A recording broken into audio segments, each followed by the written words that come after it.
పేదలకు అండగా నిలబడతాడని ఇవాళ వారికి టికెట్ ఇచ్చినాం. మిత్రులారా, ఇంత సామాజిక న్యాయం, ఇంతమంది బలహీన వర్గాలకు, దళితులకు, గిరిజనులకు ఏ పార్టీలైన స్థానం ఉన్నదా అని నేను అడుగుతున్నా. మీరొక్కసారి ఆలోచన చేయండి. సీతక్క ఒక ఆదివాసీ బిడ్డ, బలరాం నాయక్ ఓ లంబాడి సోదరుడు, ఇవాళ వీళ్ళందరూ రాష్ట్ర స్థాయిలో, జాతీయ స్థాయిలో నాయకులైనరంటే, అదేవిధంగా బలహీన వర్గాలకు 16 కార్పొరేషన్లు ఇచ్చి అన్ని కార్పొరేషన్లకు చైర్మన్లు నియమించిన, లాస్ట్కు ఫిషర్మెన్ నుంచి మా మెట్టు సాయిని కూడా ఇవాళ కార్పొరేషన్ చైర్మన్గా చేసినాం. ఇంతకుముందు ఎప్పుడైనా ఇది జరిగిందా?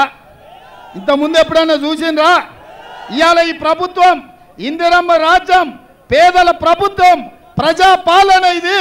అందుకే ప్రగతి భవన్ పేరు మీద ఒక గడి నిర్మించుకుంటే ప్రమాణ స్వీకారం చేసిన రోజే బద్దలు కొట్టినాం, ముళ్ళ కంచెలు తొలగించినాం, పేదవాళ్ళు సరాసరి అక్కడికి వచ్చేటట్టు చేసినాం.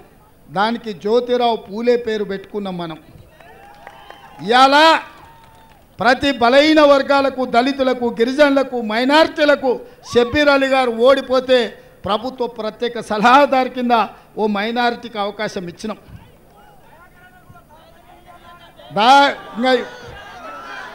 దయాకర్కు జర పెద్దది ఇద్దామని, అద్దంకి దయాకర్కు మీ మాట ప్రకారం అద్దంకి దయాకర్దే ముఖ్యమంత్రి కుర్చీ, నా పని అంతా సగం ఆయనే చూస్తాడు.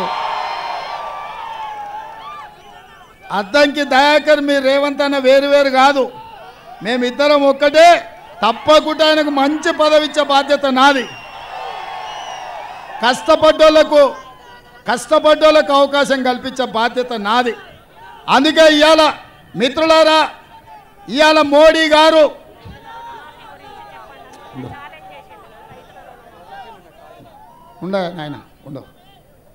ఇవాళ మీ ద్వారా ఇప్పుడే మరి మా వాళ్ళు చెప్తారు ఏమని, క్యాంప్ ఆఫీస్లో హరీష్ రావు ఉన్నాడని. ఆయనకు ఒకటే మాట చెప్తున్నా, నేను 15 ఆగస్టు లోపల 2 లక్షల రైతు రుణమాఫీ చేస్తా అన్నాడు. ఆయన నువ్వు చేయలేవన్నాడు, నేను చేస్తా అన్నా, ఆయన రాజీనామా చేస్తా అన్నాడు. ఇప్పుడు నేను చెప్తున్నా, హరీష్ రావు గారు రాసి పెట్టుకో, కొమరవెల్లి మల్లన్న సాక్షిగా 15 ఆగస్టు లోపల ఈ రాష్ట్రంలో ఉన్న రైతులకందరికీ 2 లక్షల రూపాయల రుణమాఫీ చేసి ఈ తెలంగాణ రైతాంగాన్ని ఆదుకునే బాధ్యత నాది. ఈ సిద్దిపేటకు పట్టిన శని, ఈ శనీశ్వరరావును పాతాళానికి తొక్కే బాధ్యత నాది.